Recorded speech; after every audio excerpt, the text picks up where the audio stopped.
Bien, entonces, buenos días a todos y todos. Ahora sí les doy la bienvenida formal como comienzo del seminario que está comenzando a ser grabado. Eh, es para mí realmente un gusto presentar a la doctora Natalia Morandeira, nuestra expositora de hoy. Y voy a hacer una salvedad. Siempre, alguien podría llegar a decir, siempre dice lo mismo, que es un gusto presentar a los expositores. Y lo que pasa es que realmente lo es. Y en el caso de expositoras como Natalia, como la doctora, como Priscila Minotti la vez pasada, y como todos los colegas de Presidad y otros invitados que se presentan, realmente las charlas son súper interesantes, gente tan comprometida. Es realmente un gusto. Dicho esto, para que no crean que es una repetición automática de lo que uno dice, les comento que la doctora Morandeira es licenciada y doctora de Biología por la Universidad de Buenos Aires.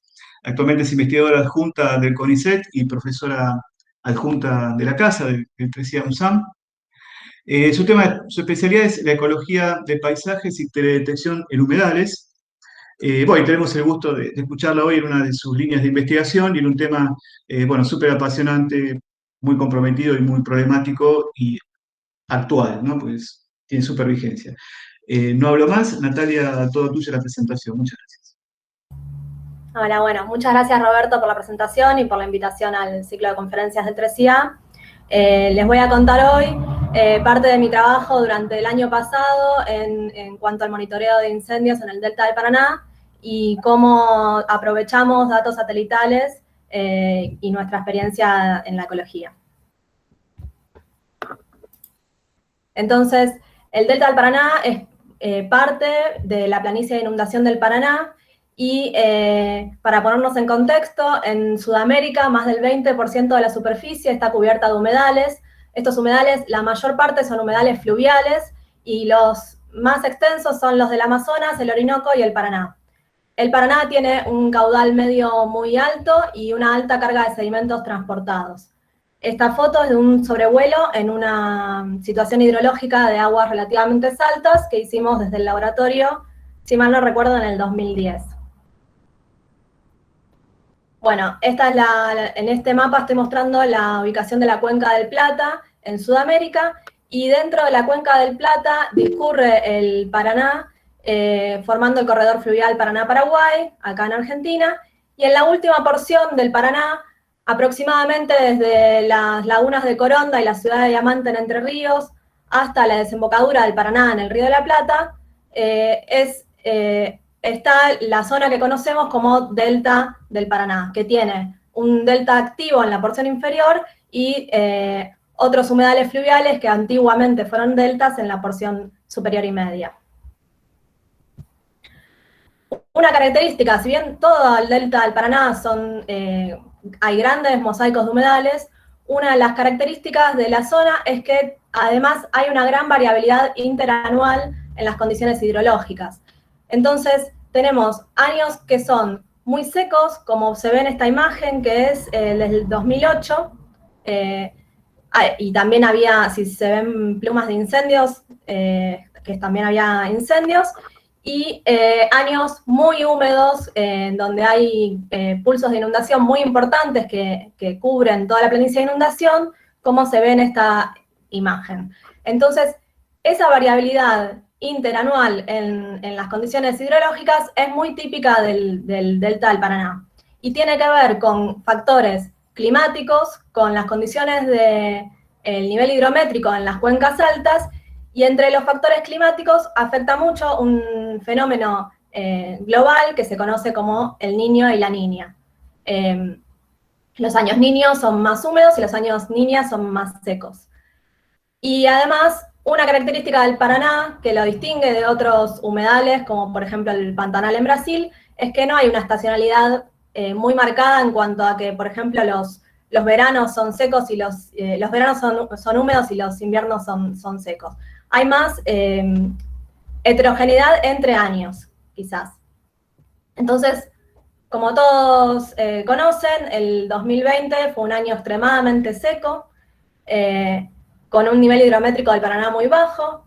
Acá estoy mostrando una imagen de un sobrevuelo que realizó Sebastián López Brag en junio del 2020 en humedales del Delta cerca de Rosario, y se ve una laguna somera con el cuerpo libre de agua muy reducido, conectada con un pequeño hilito de agua a otros cursos de agua.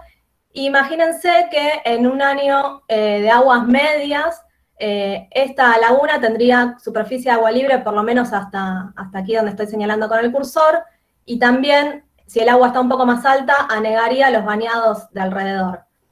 Entonces, estábamos en una condición muy seca, con poca agua disponible, y los suelos y la vegetación del entorno de la laguna estaba seca. Acá se ve también mucha biomasa seca. Esta es otra foto de César Masi, de Rosario, en donde se ve el arroyo Paranacito, que es un arroyo usualmente navegable y tiene el lecho prácticamente seco.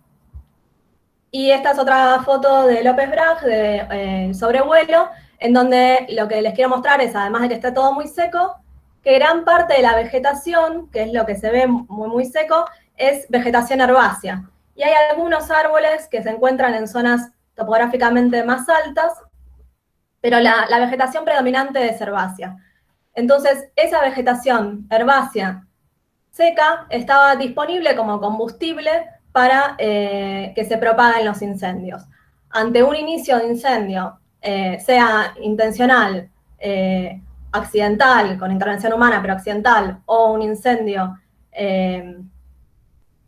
por causas naturales, que son los que menos ocurren, ante un incendio que ocurra en alguno de estos puntos, como este que se ve que está iniciado aquí, esas llamas se propagan rápidamente usando como combustible la biomasa seca, y además, como los cursos de agua estaban muy estrechos, las llamas y las chispas pueden saltar de una isla a otra, y esto hace que se propaguen más rápidamente.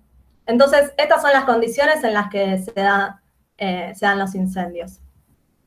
Acá hay un incendio también registrado en el mismo sobrevuelo de junio.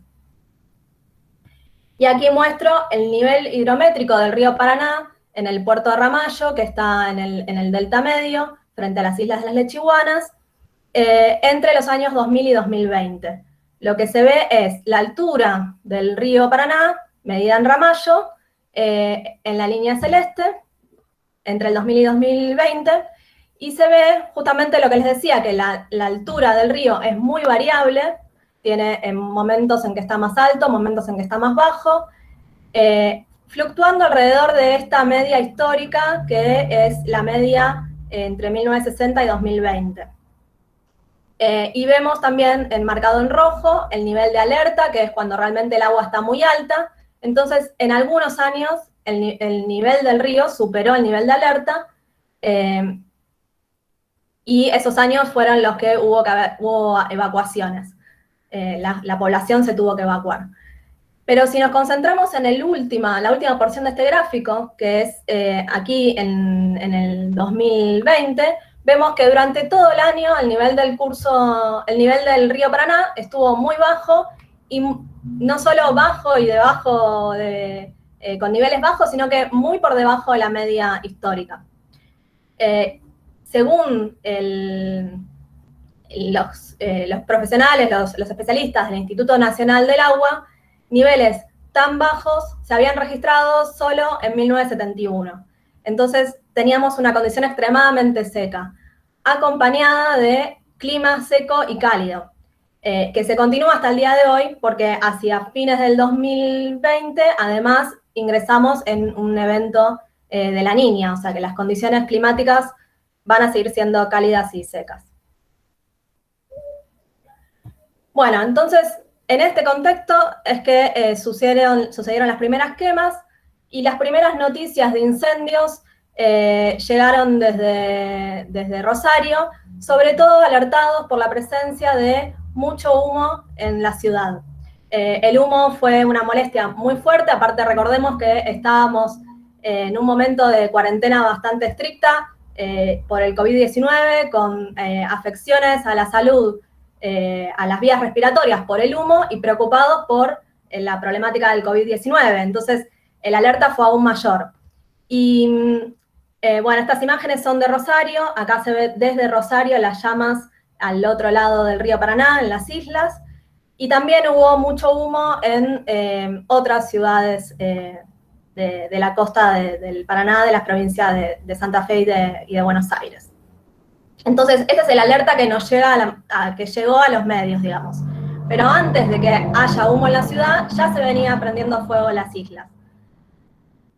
Entonces, quizás, probablemente muchos de ustedes hayan visto imágenes de este estilo en las redes sociales o en los medios, en donde con una imagen satelital de fondo se marcan con puntos rojos o con píxeles rojos los probables incendios.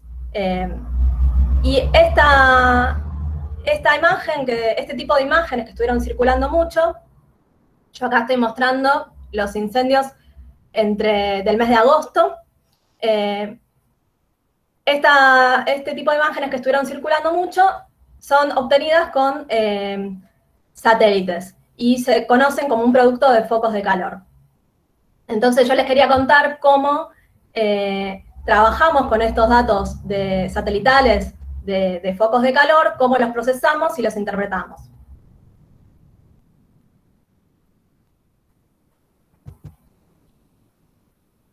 Estos datos de focos de calor son obtenidos derivados de datos satelitales, y para ponernos en contexto, hay tres tipos de satélites artificiales. Algunos son los satélites que usamos para posicionamiento, como los del sistema GPS. Otros son los satélites que usamos para telecomunicaciones, como los de nuestro satélite ARSAT. Y hay otros que son los que nos interesan a nosotros para hacer monitoreo de la superficie terrestre, que son los que generan imágenes de la Tierra. Son los satélites que se conocen como de observación terrestre. Y dentro de ese tipo de satélites de observación terrestre hay muchos tipos, algunos son pasivos, otros son activos, y nosotros, por ejemplo, tenemos un satélite argentino que es el SAUCOM, que es un satélite activo de microondas. Para el caso de la detección de los incendios, nos van a interesar sobre todo un tipo de satélites de observación terrestre, o sea, que generan imágenes, pasivos. Pasivo significa que el satélite lo que hace es aprovechar la fuente de energía del Sol. Entonces, en esta figura se observa que el Sol emite radiación, emite mucha energía, parte de esa energía incide en la superficie terrestre e interactúa con los objetos de la superficie terrestre de acuerdo a las propiedades de esa área de la Tierra. Parte de la energía que incide del Sol es absorbida por los objetos de la superficie terrestre. Por ejemplo, la clorofila absorbe energía solar en las longitudes de onda, sobre todo del azul y del rojo. Parte de esa energía es reflejada y puede ser medida por algunos sistemas satelitales, y además parte de la energía que es absorbida luego puede ser reemitida por la Tierra y puede ser también medida por otros sistemas satelitales. Entonces, los sensores a bordo de los satélites pueden medir tanto energía reflejada como energía emitida. Y finalmente, esos sensores producen lo que conocemos como imágenes satelitales, que son transmitidas a la Tierra y utilizadas por las usuarias y usuarios de datos satelitales. Entonces, dentro de los sistemas satelitales pueden trabajar con energía en distintas longitudes de onda. Este esquema está resumiendo el espectro electromagnético, en donde tenemos longitudes de onda más cortas y más largas, con frecuencia, se me borró una flechita, pero con frecuencia más corta, más alta por aquí y más larga hacia la derecha, y las porciones del espectro electromagnético que más nos interesan para la teledetección son las que van entre el visible, el infrarrojo cercano, medio térmico y finalmente las microondas. Y bueno, distintos sistemas satelitales distintos sensores van a poder medir, censar información en distintas porciones de este espectro electromagnético.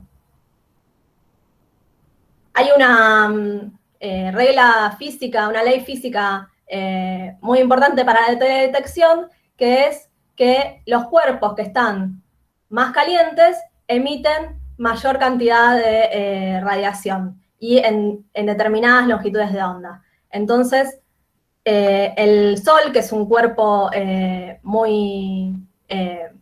que está a altas temperaturas, 5.700 a 6.000 kelvins, emite energía en determinadas longitudes de onda y mucha energía.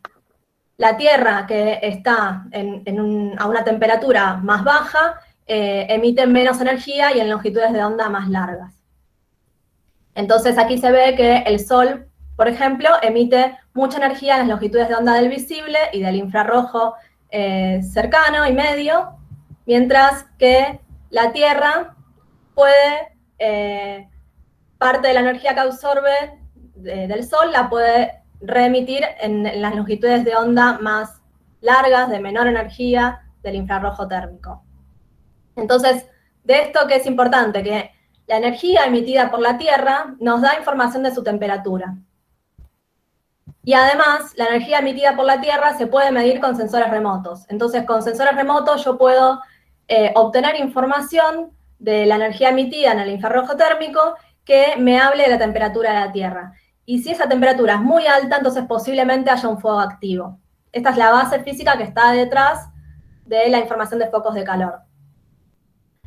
Entonces, cuando los sensores transmiten la información a las estaciones de recepción y las usuarias y los usuarios las utilizamos, lo que generan en general es distintas matrices, una matriz para cada una de las porciones del espectro electromagnético en donde miden, y en este caso nos va a interesar la información del infrarrojo térmico.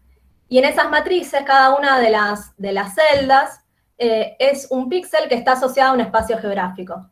Entonces, por ejemplo, si tenemos una matriz o una imagen de la emisividad en el infrarrojo térmico, para cada píxel vamos a tener un valor de emisividad que lo podemos relacionar con una temperatura de superficie.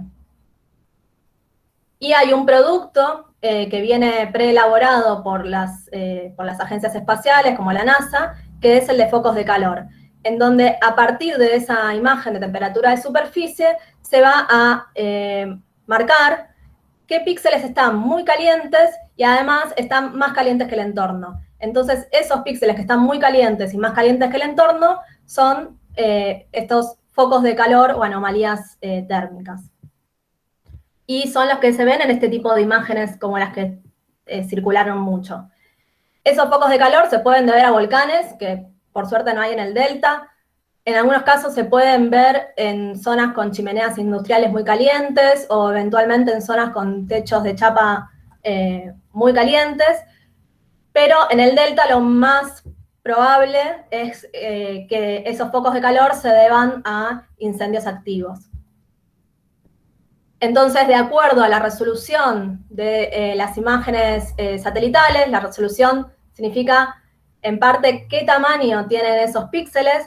Si la resolución es baja, por ejemplo, si el píxel tiene un tamaño lado por lado de 1 kilómetro por 1 kilómetro, puede ser, por ejemplo, que detectemos una determinada cantidad de focos de calor. En este ejemplo hay 10 focos.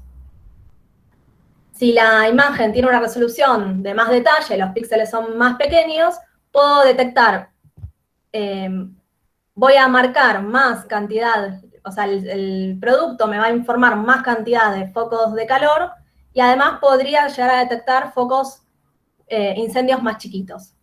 Ahora fíjense que en cualquiera de los dos casos el incendio es el mismo.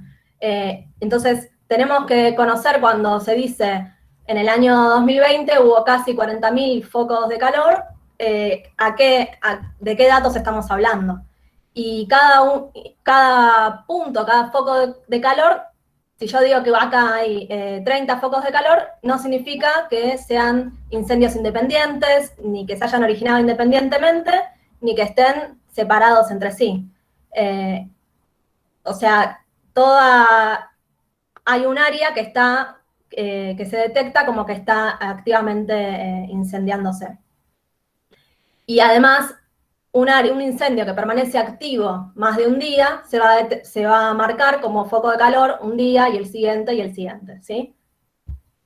Esos son los cuidados que hay que tener con estos datos. Entonces, en junio del 2020, con las colegas Patricia Candus y Priscila Minotti del laboratorio, hicimos un primer análisis de lo que estaba pasando en el Delta del Paraná y publicamos esta nota en Agencia TSS y en Noticias UNSAM, en donde hablamos de que había 3.700 focos de incendio. Esta es una animación que hicimos en ese momento y yo la completé hasta fin de año, hasta fin del 2020, en donde se ve la acumulación de los focos de calor en el Delta del Paraná. Y nosotras, además, dado que no se podía ir al campo el año pasado, para interpretar la información geográfica y la información satelital, teníamos que apoyarnos fuertemente en nuestra experiencia de investigación en el Delta del Paraná, que es muy larga en el grupo, en los antecedentes publicados de otros grupos y en el diálogo con pobladores locales. Entonces, por ejemplo, en este caso, estos focos de calor, que son de mayo-junio frente a Rosario, lo que podemos conocer es que, lo que les decía, que se dan en el entorno de las lagunas en comunidades herbáceas, no tanto en zonas de árboles, que es algo que se hablaba mucho al principio en las noticias. Y en este otro caso, que son focos de calor que se detectaron en agosto en las Islas Lechiguana frente a Rosario, esta es la zona en donde hice mi tesis doctoral y conozco bien la zona, sé que es vegetación herbácea, hay muchos trabajos hechos en esta zona y también hay dos endicamientos, esta imagen es del 2013, dos endicamientos que son zonas con terraplenes que se construyen para realizar actividades, en principio actividades ganaderas y evitar que se inunde adentro. Entonces también conozco, puedo saber que se incendió adentro y afuera de los endicamientos. Y bueno, también es importante en el caso del Delta del Paraná que hay una gran cantidad de antecedentes, como les decía, de la historia de nuestro grupo y de otros grupos, y que hay mucha información que está ya recopilada como avances hacia el Inventario Nacional de Humedales. Entonces esa es toda la información de base y la experiencia que hay que aprovechar en estos casos en donde además no se puede ir al campo. Bueno, y parte de la información que generábamos en ese momento y durante todo el 2020 es la cantidad de focos de calor del sistema BIRS, que tiene resolución relativamente baja, media, digamos, pero no es la mejor resolución que se puede obtener para este producto, que es de 375 metros, y acá se ve la cantidad de focos de calor por día. Y se ve que si bien la alerta empezó en junio y había una gran cantidad de incendios, el mes con mayor cantidad de incendios fue agosto, que es cuando los incendios pasaron, para los que conocen, el río Paraná-Pagón y incendiaron la zona de las Lechiguanas. Y acá se ve, además, cómo la acumulación, número de focos acumulados por día, hasta llegar al total en 2020 de casi 40.000 focos de calor. Además, se pueden hacer análisis tratando de interpretar a qué se debe ese patrón temporal, porque si bien el año fue muy seco y hubo focos durante todo el año, no hubo un ritmo sostenido de incendios.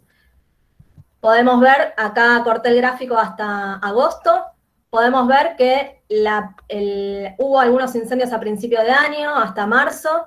Después empezó la cuarentena y hubo restricciones a la circulación muy fuertes y se planchó, se amesetó la cantidad de incendios, de focos de calor por día. Y cuando cambió una de las fases de la cuarentena en Santa Fe, Entre Ríos, empezaron a aumentar los incendios, luego hubo otro aumento de la movilidad y aumentaron muy fuertemente los incendios, y acá se vuelven a mesetar, que fue cuando intervino por primera vez el Ministerio de Ambiente, y además se dieron algunos eventos de lluvia. Entonces, estos patrones temporales también se pueden usar para interpretar cómo se fue dando la dinámica de incendios. Yo ahí les había cortado hasta agosto, luego los incendios aumentaron muchísimo en la zona de Lechiguanas y después finalmente se volvieron a mesetar, en gran parte porque gran parte de la extensión del delta medio ya estaba incendiada y quedaba poca vegetación por quemar, como dicen mismo los pobladores de la zona. Y bueno, estos gráficos había que irlos actualizando constantemente a medida que éramos consultadas en los medios, o bueno, acá hay una charla que dio Patricia en el instituto, información para las redes de UNSAM. Entonces, generamos un código en R para automatizar estos análisis que lo que permite es bajar los datos de la base de la NASA, hacer un clic en correr el código y obtener un informe con ya todos estos gráficos y algunas cuentas, algunos análisis ya realizados. Bueno, entonces también podemos hacer comparaciones con lo que se había visto años anteriores, por ejemplo, que la cantidad de focos BIRS es la mayor desde el año 2012, y si comparamos los focos MODIS, que tienen una resolución espacial más baja y que están disponibles desde el 2001, vemos que también hubo una gran cantidad de focos detectados en el año 2008, que fue, si recuerdan, cuando llegaron las plumas de humo a Buenos Aires. Entonces, para comparar con 2008, en 2008 la Secretaría de Ambiente y Desarrollo Sostenible de la Nación reportó que hasta mayo del 2008 se habían quemado 206.955 hectáreas. Y en 2020, hasta septiembre inclusive, según también del Ministerio de Ambiente y Desarrollo Sostenible de la Nación, y este informe elaborado por el Plan Estratégico PIECAS, se habían quemado el 14% del delta, que es 329.000 hectáreas. Sobre todo en las islas entrerrianas del delta medio, desde aproximadamente Rosario hasta San Pedro. Fíjense que esta zona se quemó casi toda. Entonces, un siguiente nivel de información que interesa, que es el que fue calculado por el Ministerio de Ambiente, es el de áreas quemadas. Esta es otra imagen del sobrevuelo realizado por López Brach, y se ven pastizales quemados. Entonces, supongamos que tenemos estos focos de calor detectados en este área. A nosotros lo que nos interesa es, más que conocer cuántos focos de calor hay, que es una información muy valiosa en el momento para detectar incendios activos, conocer cuál es el área que se quemó. Y para eso nos interesa otro tipo de información satelital, que es la información de energía reflejada en las longitudes de onda del visible y del infrarrojo cercano y medio. Entonces, de la energía incidente del Sol, parte es reflejada, y hay otros sistemas satelitales que miden esa energía, por ejemplo, el satélite Sentinel-2. Y aquí, del sistema Sentinel-2, se obtiene información en múltiples porciones del espectro electromagnético. Cada una de esas porciones se sintetiza en una matriz, y nosotros podemos visualizar en un software, en un sistema de información geográfica, alguna de esas matrices, una o máximo 3, o hacer análisis cuantitativos, porque no dejan de ser matrices. Entonces podemos hacer cualquier tipo de análisis cuantitativo. Acá se ve una visualización de algunas de esas imágenes, de unas de esas bandas o matrices, que se conoce como visualización color real, porque simula lo que veríamos nosotros con nuestros ojos si estuviéramos sobrevolando. Entonces, lo que se hace es visualizar las bandas del rojo, del verde y del azul en las luces rojas, verdes y azul del monitor. Y se ven algunas plumas de incendio activas, la imagen es del 21 de agosto, y se ve que está todo muy seco y no se puede distinguir bien qué es lo que ya se quemó y qué es lo que está seco pero todavía no se quemó. Entonces, otra forma de visualizar esta misma imagen es esta, que es en lugar de mirarla como nosotros la veríamos a ojo desnudo, resaltar la información de los infrarrojos, que es una longitud de onda en la que nosotros no podemos ver. Entonces, si hacemos esta visualización, vemos en color rojo muy fuerte, que son todas estas zonas, las áreas quemadas, las cicatrices de incendio. Y entonces fíjense que para la misma imagen es mucho mejor visualizarla de esta manera, para detectar áreas quemadas. Y además podemos hacer un índice que es una combinación entre los valores de los píxeles en el infrarrojo cercano y medio, que se llama NBR, proporción normalizada de áreas quemadas, lo podríamos traducir. Y ese índice va a tomar valores más bajos, que se ve la imagen más negra, en áreas que están quemadas. Fíjense que las áreas que se veían roja acá están más oscuras.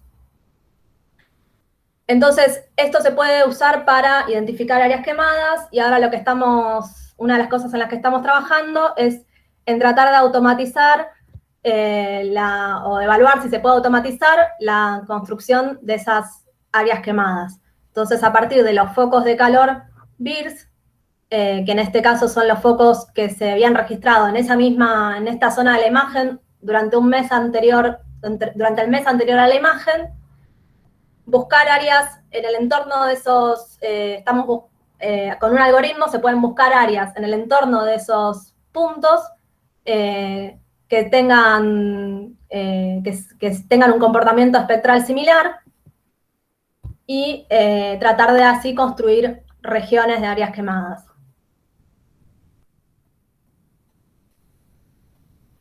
Por otro lado, también se puede trabajar con imágenes de radar.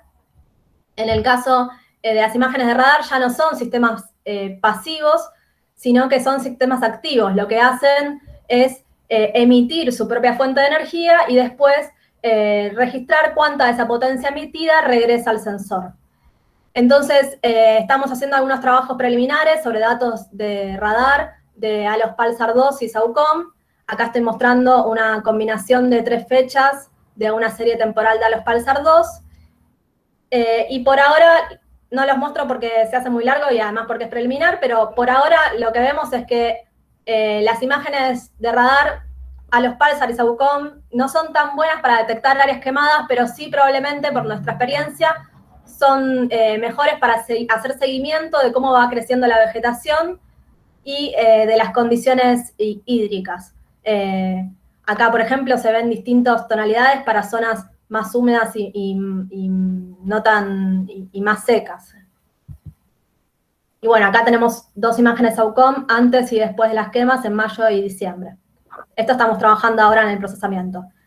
Para las imágenes de radar es muy conveniente tener todo el trabajo previo de análisis óptico, porque a veces por sí solas son difíciles de interpretar. Bueno, también la información satelital la usamos para planificar el trabajo de campo, y acá les cuento muy brevemente una campaña que hicimos en marzo del 2021 con colegas del IEGEVA de la UBA, Griselda Chaparro, que la vi por ahí, Inés O'Farrell, con Mayra Gayol, ex integrante de nuestro laboratorio, que ahora está en el IAFE, y lo que hicimos es visitar unas lagunas que venimos siguiendo desde la tesis de doctorado de Mayra Gayol, y que también el grupo del IEGEVA, de limnología, hizo varias campañas de seguimiento de esas lagunas, y para planificar la campaña analizamos, acá les muestro la misma composición color de antes, en donde se resaltan en zonas rojizas las áreas quemadas. En este caso, esta imagen es de agosto y esta es de noviembre y se ven otras áreas quemadas. Entonces buscamos cuáles de estos entornos de las lagunas habían sido quemados y cuáles presumiblemente no se habían quemado. En función de eso planificamos el trabajo de campo. Las colegas del IEGEVA hicieron mediciones de aspectos limnológicos. Encontramos la gran parte de las lagunas muy secas. Diría que esta es una de las que más agua tenía, y esta foto ya es en un río, así que no cuenta. O sea, este nivel de agua era uno de los más altos. Y Mayra Gayol y yo hicimos censos de vegetación, tomamos muestras de sedimento y de biomasa, y vimos pocas especies flotantes, vimos que los puntos que habíamos marcado como posiblemente quemados, tenían rasgos de incendio. Por ejemplo, aquí se ve carbón, acá esta mata de paja de techar tiene en la parte de abajo todas la base quemada y ya rebrotado. Y un primer análisis muestra que la biomasa verde aérea o sea, la vegetación verde en los sitios que se quemaron tiende a ser un poco más alta que en los sitios que no se quemaron. No difiere porque hay algún sitio que no se quemó que tiene alta biomasa. En esto estamos trabajando y vamos a analizar también la información limnológica y de suelos. Y aquí se ve cómo rebrota la vegetación herbácea en un área que se había quemado completamente. Acá este tronco está carbonizado, pero fíjense que toda la vegetación de alrededor se recuperó. Entonces, esto para mostrarles que el sistema se recupera, y a veces en muchas charlas consultada por periodistas el año pasado, me preguntaban cuántas especies se extinguen por las quemas. Y la verdad que en el delta del Paraná la mayor parte de los individuos provienen de ecorregiones de alrededor. Entonces, a la larga las especies van a volver a llegar. Los impactos ambientales tienen que ver sobre todo en parte con impactos a la salud de la población de las islas y de la población aledaña. Este es un trabajo que hizo Damián Berseñasi y colaboradores, que tiene foco en la salud socioambiental. También de las especies de plantas y de fauna que hay en la zona, como les decía, la mayoría con más o menos tiempo van a llegar. Se conoce menos de la biodiversidad de las especies de invertebrados. Y bueno, esta foto es después de las quemas del 2008, pero uno de los efectos más grandes de las quemas del 2008, que es de la que más información se tiene, porque de estas quemas todavía no hay tanta información generada sobre los impactos, en el 2008 uno de los efectos más grandes fue la pérdida de suelo. Esos suelos que estaban secos, al quemarse, se pierde toda la materia orgánica y el carbono que estaba acumulado en el suelo. Ese carbono orgánico se emite a la atmósfera y esas emisiones contribuyen con gases de efecto invernadero al cambio climático. Y además se afectan las actividades productivas fuertemente y sobre todo la salud y los bienes de la población. Y hay un efecto indirecto, que es que después de las quemas, hayan sido intencionales o no, en muchas zonas del delta se generaron desmontes, loteos inmobiliarios, construcción de terraplenes o conversión de zonas que estaban destinadas a un uso, por ejemplo, apicultura o ganadería, después de las quemas se convirtieron en agricultura intensiva. Y esto es, aprovechando que ya está quemado y que es fácil acceder, se hacen estas transformaciones de usos de suelo. Esto es algo de lo que buscó legislar la ley de manejo de fuego, que después de las quemas no se hagan cambios intensivos de transformaciones de usos de suelo. Una de esas transformaciones de usos de suelo es, en el caso del área que les conté que está indicada desde el 2013, en las islas Lechihuana frente a Ramallo. Esa zona se quemó en agosto del 2020, y en septiembre del 2020 tuvimos información de que había maquinaria agrícola dentro de esas zonas indicadas, y que además los terraplenes se estaban mejorando y construyendo, arreglando para ingresar más maquinaria. Entonces, era una zona que se destinaba a ganadería, que se iba a convertir a uso agrícola intensivo con uso de agroquímicos en humedales, que eso es muy peligroso por la deriva de los agroquímicos a los cuerpos de agua. Entonces, este video que estoy mostrando fue registrado con dron por la ONG Unidos por la Vida y el Ambiente de Ramallo. Está mostrando en octubre un mosquito fumigando en esa zona. Luego se sembró maíz y desde mediados de septiembre hicimos en conjunto con UBA, con El Paraná No Se Toca y con toda la población interesada, distintas denuncias al Poder Ejecutivo de Entre Ríos, al Poder Ejecutivo de Nación. Las más formales fueron al Poder Ejecutivo de Entre Ríos, porque es el que tiene jurisdicción en esa zona. Y finalmente, denuncias al Juzgado Federal de Paraná. Esto lo quería contar porque para una que tiene recursos, que tiene acceso a Internet, que habiendo tanta población interesada, que está organizada en torno a los incendios, como a las multisectoriales por los humedales, estando en agenda la ley de humedales, aún así fue muy difícil lograr hacer una denuncia, saber cómo hacemos una denuncia.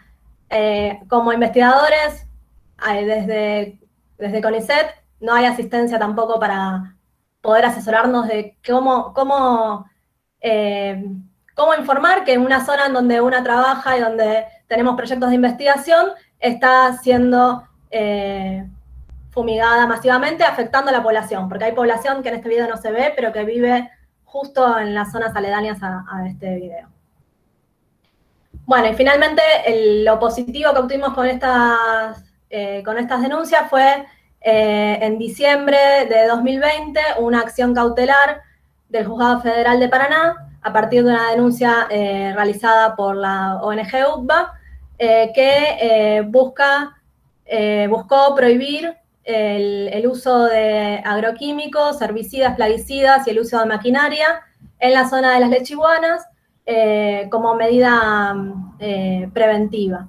Y en esta denuncia se basan en el principio indubio pro natura e indubio pro aqua, que significa que ante la duda los tribunales deben resolver y tomar medidas en el modo más favorable a la protección y preservación de los recursos de agua y ecosistemas conexos. Esa medida cautelar después tiene un plazo de notificación a la gente que estaba operando en esa zona y finalmente nosotros sabemos que o sea, hay que ver cómo sigue la denuncia, digamos. Pero yo lo quería contar como un caso de dificultad de acceso a información ambiental y de poder accionar. Bueno, y finalmente quería agradecer a Patricia Candus y Priscila Minotti, directoras de nuestro laboratorio, que contribuyeron a este trabajo, a Sebastián López Brás por las fotografías de su proyecto Río Adentro, que recomiendo muchísimo. César Masi también aportó fotografías. A las ONGs, UBA, El Paraná No Se Toca, al abogado Fabián Maggi, que impulsó las presentaciones judiciales. También comentarles que esta investigación está financiada por el Estado Nacional y les quería agradecer a los brigadistas por el trabajo durante 2020 y a los trabajadores de medios e integrantes de ONG por mantener el tema en agenda durante el 2020.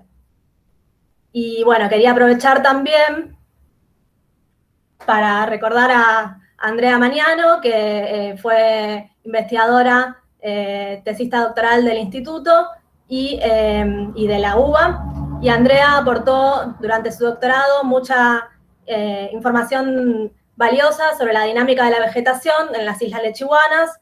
Acá este barco está pasando por el Paraná, ella es Andre, y sobre el efecto de la ganadería en los humedales de las Lechiguanas.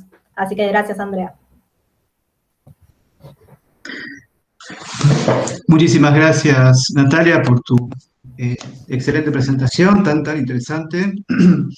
Y bueno, creo que merece un aplauso, ¿no? Se parece. Virtual, por supuesto.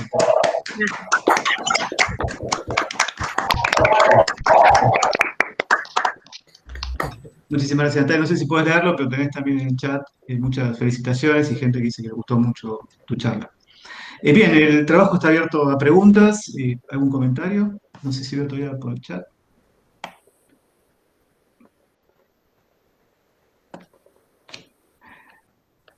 Hay una pregunta de Milagro, pues están pasando demasiado rápido. La vi pasar. Eh, sí, de Milagros Yap. No sé, Milagro, si querés hacerla directamente. Milagro preguntaba si había estimación de pérdidas de biomasa y biodiversidad. Exacto, te leo la pregunta. Dice, sobre la pérdida de biomasa y biodiversidad, ¿hay algún tipo de estimación de cuánta biomasa se perdió o de cuánto tardará en ser repuesta esa biomasa? Es decir, en volver a fijarse todo ese carbono. Sí. Eh, Hasta donde conozco todavía no hay estimaciones. El trabajo de la campaña que mostré es acotado a una región y que es en el que medimos biomasa y es muy acotado y tiene pocas muestras. Sé que la gente de la Universidad de Rosario también está trabajando en estimaciones de pérdida de biodiversidad, pero bueno, estuvo dificultado el trabajo de campo en parte por la pandemia y no hay todavía estimaciones. En cuanto a la pérdida de carbono, de este año, de los incendios del 2020, no conozco que se hayan realizado estimaciones, pero sí de los incendios de las quemas del 2008, que se dieron sobre todo en áreas de juncales, y como vieron fueron muy extensas también. Hubo un trabajo realizado por Mercedes Salvia, que la veo por acá, y Patricia Candus y gente de Darío Ceballos del INTA, en donde se evaluó que lo que se había perdido de carbono acumulado en el suelo se tardaría en recuperar unos 11 años, de no mediar otras alteraciones. Entonces, es muchísimo tiempo lo que se tarda en volver a recuperar ese carbono que estaba almacenado en el suelo. Pero bueno, de este año todavía no hay estimaciones. Natalia, Diana Mielnik quiere hacer una pregunta. Sí, adelante, Diana. Hola Natalia, excelente la presentación. Te quería hacer en realidad varias preguntas. Una es, yo cuando había trabajado un poco con este tema de los focos de calor, lo que había notado es que después encontrás áreas quemadas que no tuvieron ningún foco de calor. En muchos casos el mismo humo o la nubosidad te tapan los focos. No sé si esto ustedes lo han mirado, si bueno, puede ser el hecho de que haya fluctuaciones en el número de focos que a veces no son detectados, digamos. Sí. Esa sería la primera. En el caso del humo, yo creo que en algunos casos puede ser que sean enmascarados por el producto de focos de calor y tratado como nubes, entonces no se pueda ver qué está pasando debajo. También en la bibliografía se reporta que algunas plumas muy calientes se pueden confundir al revés, digamos, sobreestimando el área de incendio. Pero yo creo que sobre todo pasa que si hay mucho humo no se puede ver debajo y se subestima el área de incendio. Así que sí, puede pasar. Por eso es muy importante, los focos de calor para mí son para hacer un seguimiento de la situación, de los incendios durante el evento de incendios, y después es muy importante evaluar qué pasa con las áreas quemadas. Y otra pregunta es si se han detectado pirocúmulos, o sea, tormentas generadas por los incendios en zonas de Amazonia y otros lugares en los que se quema mucha biomasa, o sea, bosques realmente, se produce, o sea, el intenso calor genera nubosidad que genera una tormenta. Si esto alguien ha llegado a ver en esta zona del delta. No, yo no conozco, la verdad.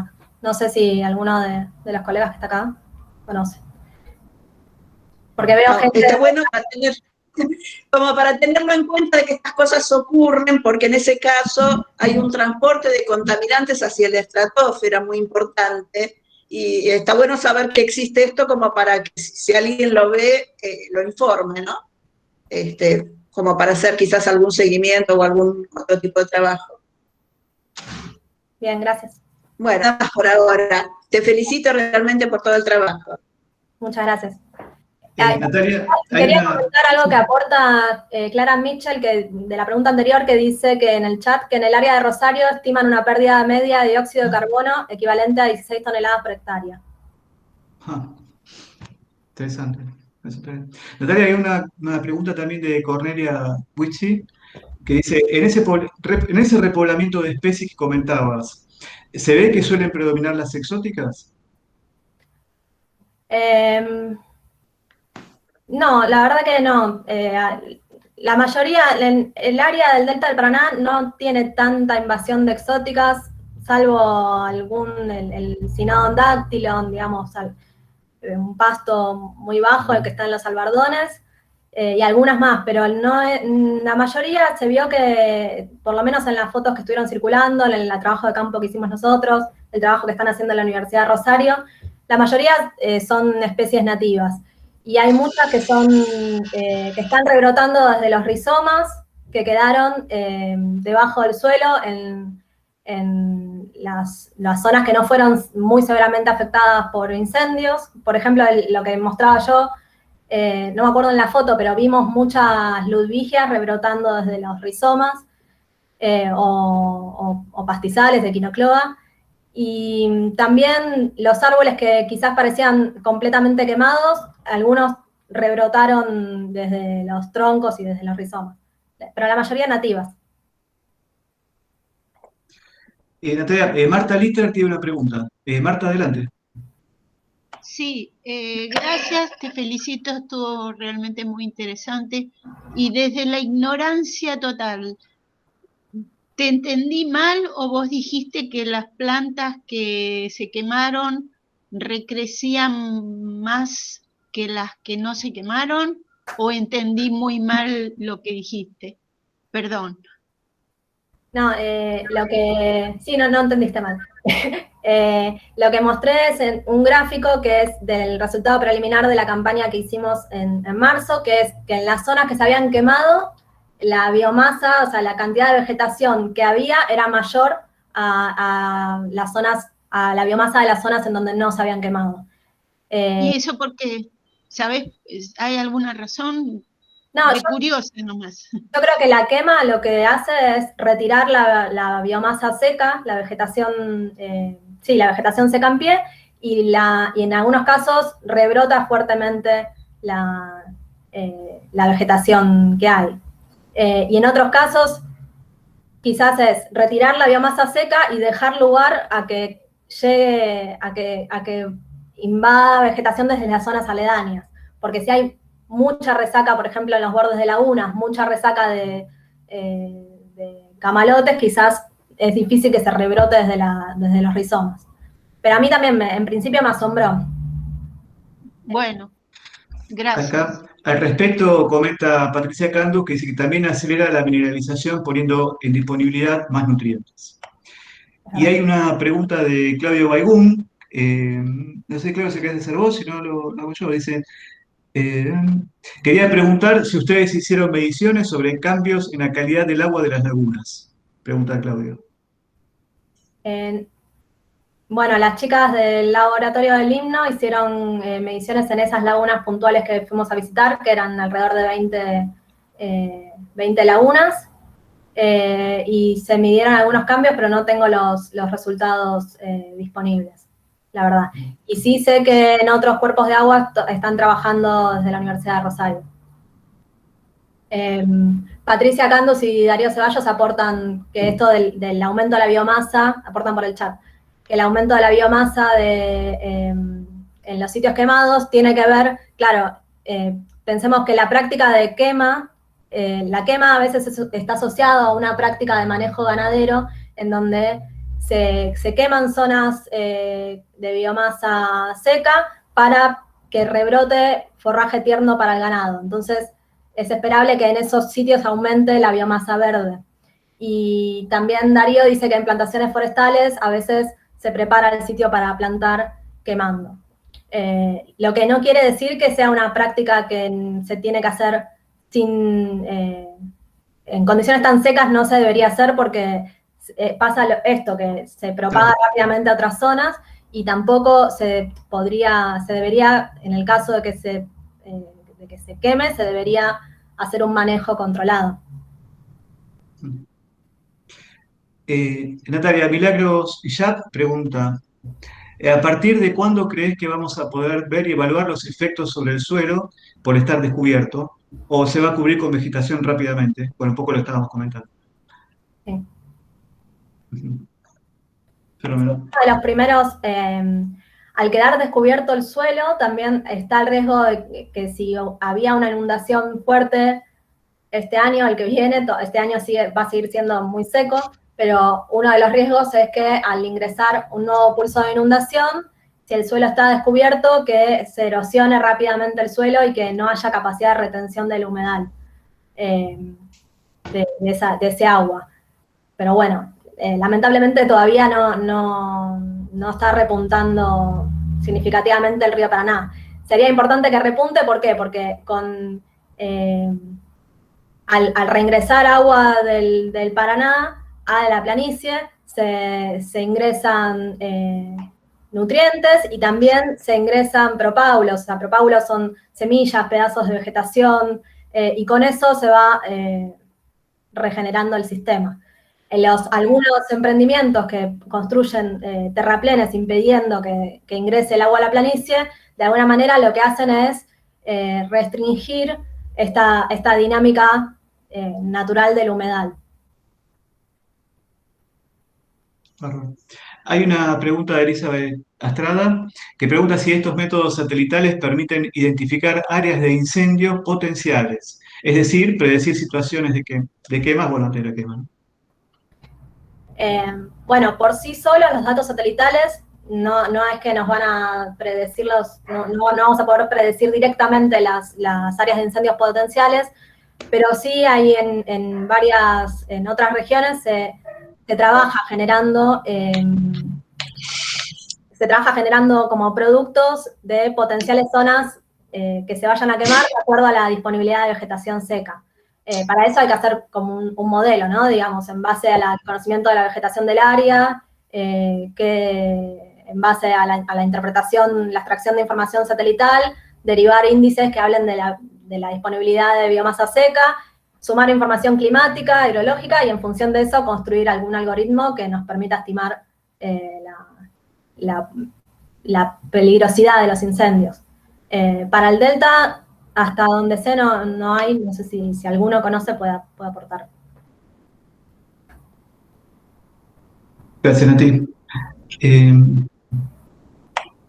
Había un comentario de Patricia, no sé, Natalia, si querés hacerlo, vos por ahí entendés más lo que significa. Pato, ¿querés comentar? Bueno, no, yo lo que, primero te felicito, divina la charla, es clarísima. Quizás dos cosas traería. Una que me parece que del contexto que cuenta Nati, es un sistema que claramente no se puede aislar en el espacio y en el tiempo como si fuese una foto de lo que queda instalado y lo que va a seguir sucediendo, o que este evento condiciona el resto de la historia del delta. En estos sistemas lo que tenemos es una dinámica que hace que cambien las situaciones ambientales en forma regular. Entonces, si bien podemos tener un ingreso de especies invasoras en épocas secas, o sea, fomentadas por los incendios y por la condición de seca, cuando viene la inundación, restablece otra situación ambiental, donde las especies que se encuentran en el delta tienen que tolerar las inundaciones, tolerar los niveles de anoxia, y ahí pierden competitividad las especies invasoras, llamémoslas terrestres. Entonces, esa sucesión de situaciones ambientales es parte de la característica del delta.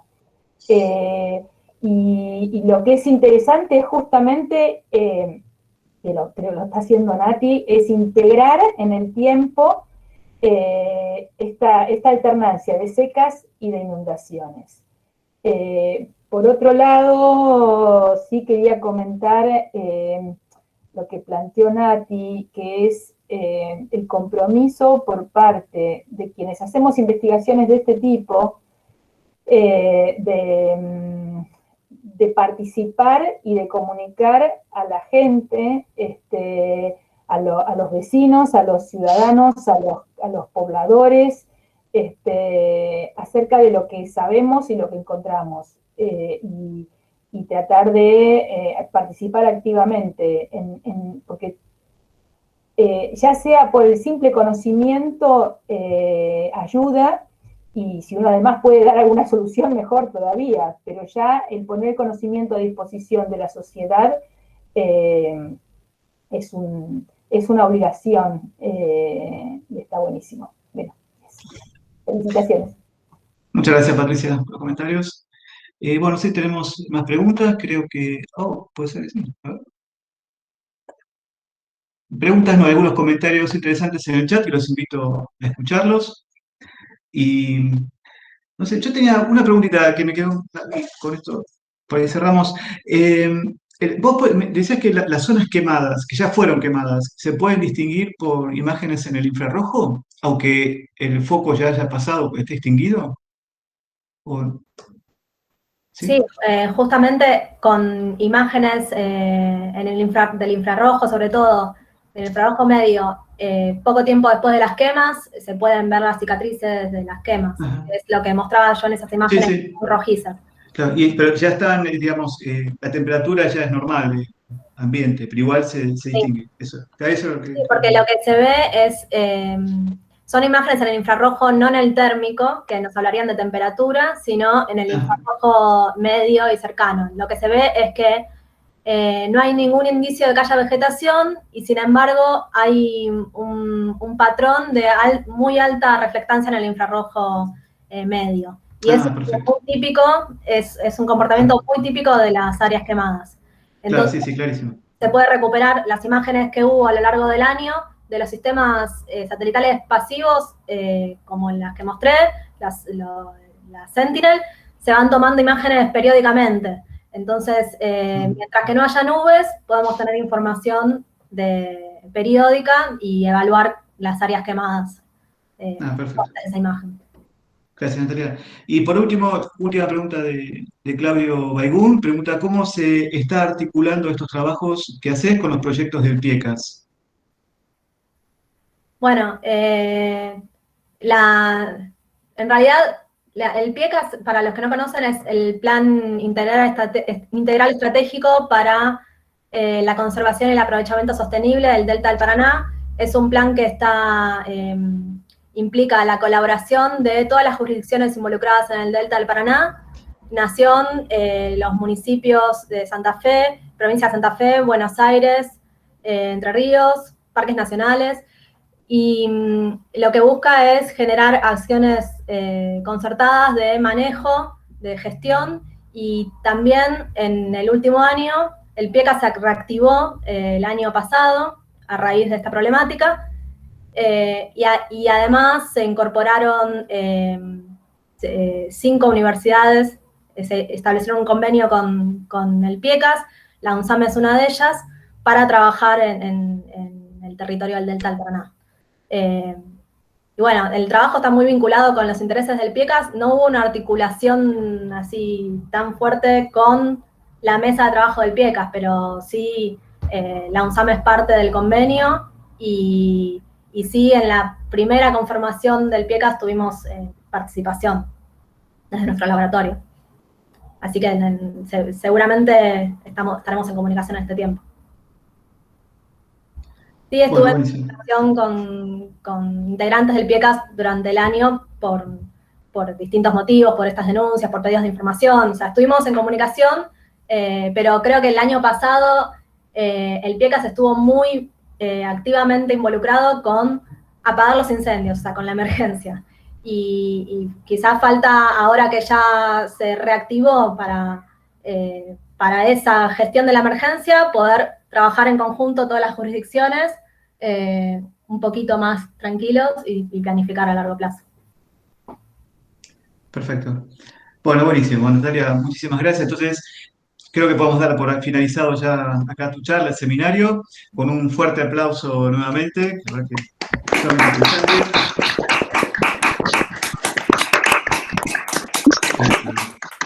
Así que bueno. Bueno, muchas Bueno, gracias. muchísimas gracias de vuelta. Tenés un montón de agradecimientos y saludos en el chat, que después te recomiendo leerlo, que lo vamos a poder ver en la grabación. Así que, bueno, y damos por terminado ahora. Entonces me queda solamente invitarlos para